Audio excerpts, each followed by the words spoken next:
Hi viewers, this is Jerison, back with the YouTube's daily show, NDBaker93.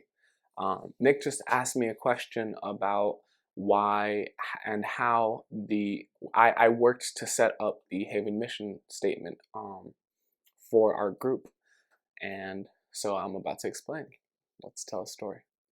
So I originally started doing that work because I realized that we didn't really have a unified way to describe to other people what it was that we were doing. And this came up originally because I saw that we were about to start hosting um, other groups inside of our space, and I wanted to set up a simplified way for them to understand what our mission was, what we were doing, and um, make it easier for a group to decide if they wanted to work with us in the long term based on what our internal mission was, and how it meshed with theirs. So I looked into a couple of websites talking about how to set up a mission statement, and the things that it identified as the most important were what the organization does, who the organization is for, and why the organization exists. That last one is basically what the problem the organization is trying to solve is. So then I set up some really simple mission statement. It was just 3 lines, maybe 7 or 6 words each, and the what we were is a place where the a place okay so the what we were is a place where um, barriers are broken, where neighbors become friends. The who we were is for the creative people of Providence, and the why we exist is to unfragment our communities and get rid of the nuclear family model as a regular societal structure. Once I had those simple versions set up, I then sent them over to one of our members, Norman, and started a process where I would give the mission statement to a member, ask them to edit it and revise it, and make sure their what they came to Haven for was in it, and then take that revision and send it on to the next person. Once everyone has declared that they're satisfied with the mission statement, then I can satisfactorily say that our mission is that everyone in our family is on the same page. And the yeah, and so right now, only 2 of us so far have set up that mission, me and Norman. Now the next person that's working on it currently is one of our members named Mary. That's the work so far. Is he in the Haven office yet? Yes, it is in the Haven office. It's called the mission statement. The version Ari, is he in the Haven office yet? Ari. Ari isn't in the Haven office, but I never mentioned him. I said Mary. Mary. Yes. Oh, I see. Right. Okay. So she's the next person working on it right now. And the goal, once the mission statement is completely finished, is to create a page called The Haven Family, where we can describe our work to create a global community using this, using the structures that we are building today in our work in this space. Any other questions? Why did you decide to come up with the mission statement in the first place? Because we were about to accept 777 into what we were doing, and I wanted to make sure that there was a clear way for them to understand what our mission was and compare it to their own. That way, it would be easier for them to decide whether they would work with us in the long term or the short term. Why did you not do that when they did talent PVD, for example? Because there wasn't a group yet, and we hadn't made the decision that the Haven Cave was going to be accepting other organizations into it. Beforehand, it was all Haven internal people and no outsiders. I see. When I first saw those 3 lines that you wrote originally, that was on the 21st of December, only a few days ago. I was surprised that they were developed further. That they wrote that you wrote them out in the first place. Ah, okay. And that was after I created the reason why I created the page departments on Coleman was because of 777. As soon as I saw the existence of 777, I decided that it would make any sense for us to create a new publication and get editors and writers confused about which publication to go to and so on. So I, by myself, decided that I need to figure out how to make a single publication work for the whole organization. And that's why I came up with the idea of having the concept of department for the publication. And the first department was 777. Did you notice that? Yes. And that was because 777 came into existence first. And then when I saw those 3 lines of initial draft of your mission statement, I was surprised, and that was when I decided that I needed to create a new department for Coleman to keep up with the growth of something new. And that's why you saw me creating the second department less than 24 hours later in Coleman publication. Okay. That's cool. I thought you just did that. I didn't realize it was in response to what I did. It was. Okay. And the biggest response of all is, in fact, those 3 lines are the root cause why I wrote the first story in the series, Startup. Okay. Idea to business in 100 days. Okay. Because you saw the seriousness of... Stop? Yep. Let's wait until he goes by first. Yes. Okay. Now, restart. Again, please. Are you just... Wait.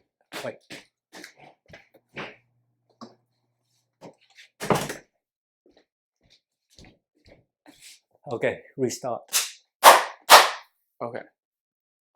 So you just said that those 3 lines were the reason you set up the departments and wrote the first story from startup to from idea to business in 100 days. Correct. Okay.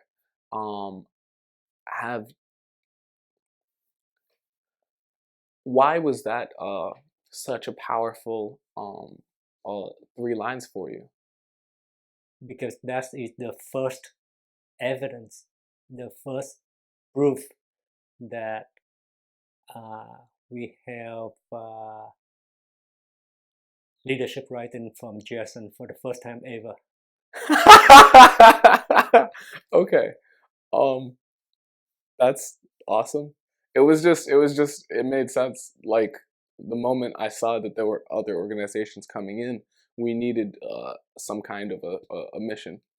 And I didn't want my words to be the only words that showcase that mission, which is why I started the process of getting everyone to revise it and add in their what Haven was for them. Do you remember Scott Fang? Yes. Would you like to share with viewers about Scott Fang a little bit? In 5 minutes or less. Sure. Scott Fang was one of my first friends when I was young. I moved around a lot, so I didn't really have a lot of strong friendships when from elementary school up until high school.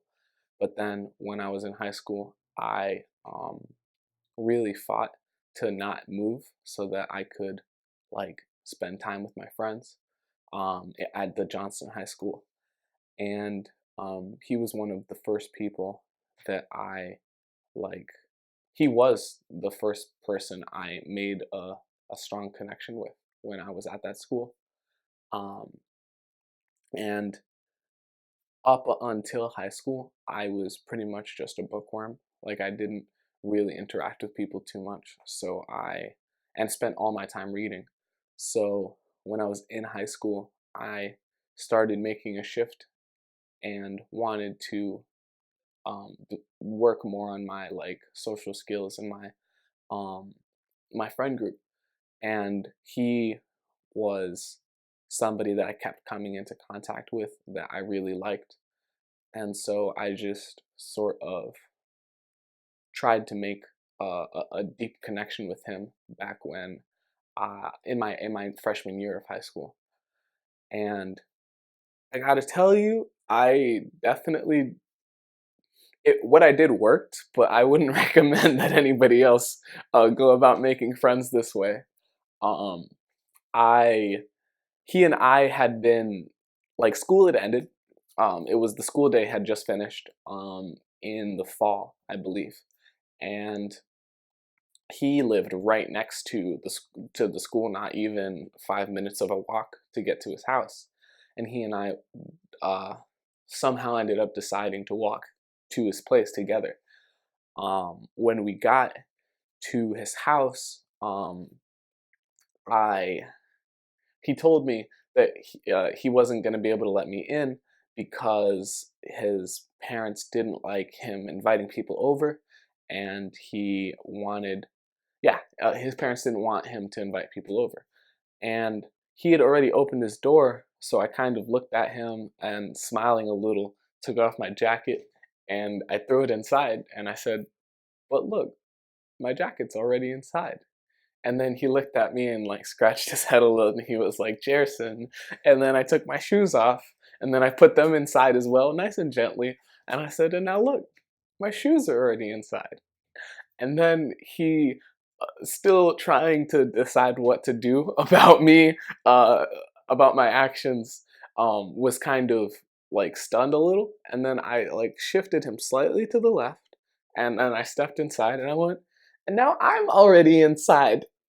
And he was trying to be stern, like I'm trying to uphold my parents' rules here, and I was like running around. Remember, this is ninth grade, so I'm like 14, and I'm running up the stairs going, "Come on, what are you talking about? This is great. Look, we're having so much fun." And he's like, "I told you, I can't have people over right now. This is my family's house, and these are their rules." And then, unfortunately for him, I figured out which room was his. And then I went into it, and he like followed up the stairs to come over to me, and I ran over to his bed and hid myself in his covers. And I was just like nice and I wasn't hidden, but I could pretend. And then he went, "Jerson, what are you doing? I told you got to get out." And I went, "Who is this Jerson you speak of? I am abed." And then we burst out laughing, like unable to stop. And after we finished laughing for a bit, he lightened up and we started talking about other stuff. about like his family, about where he was from, and then he stopped after a bit trying to kick me out and came over, and then we sat down on the floor and we talked for, I don't know, a couple of hours just on life, and our friendship really began then. And I looked up to him a lot during that time because he was older than me, and a lot of the people that were in his friend group really admired him and had a lot of great things to say about him. And so he was sort of a role model for me during my high school years, because I needed to learn about having a good circle of friends, and he taught me a lot of that. That's my story between me and Scott Fang. What did story mark? What was the biggest implication of that story? It was the first time I ever made a friend by brute force, and it really marked the first time I ever started acting as an alpha monkey, which basically just means I didn't know how to make a friend, but I knew I wanted one. So I just focused on the fact that I wanted a friend, and then did my hardest to show him that that's what I was trying to do. And it worked. Those 3 lines of text and the follow-on revision by various co-members of your team in the following 48 hours is such a big story in your life, because it marks the end of you being an alpha monkey and the start of being a true leader. We're here to share everyone's vision and make it happen. How do you feel about that? Fantastic. I'm excited to watch as everything grows. And I'm excited to actually do my best for people, rather than telling them I was, while just promoting my own internal story. How did that happen? How did what happen? The switch from an alpha monkey to a true leader.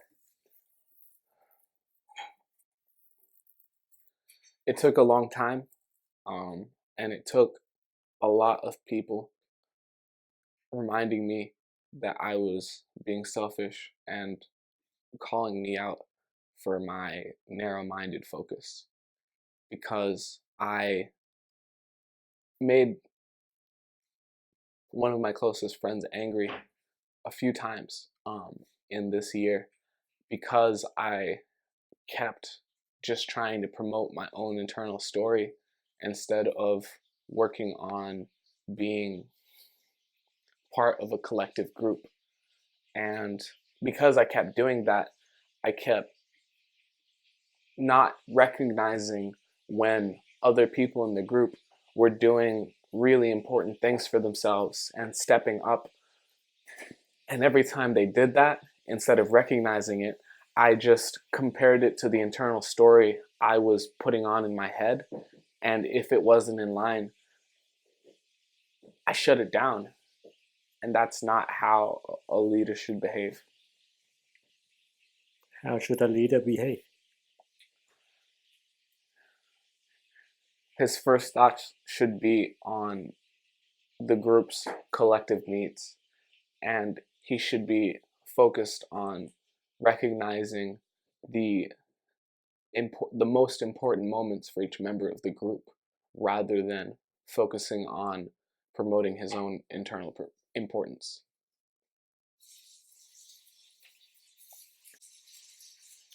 Thanks for watching.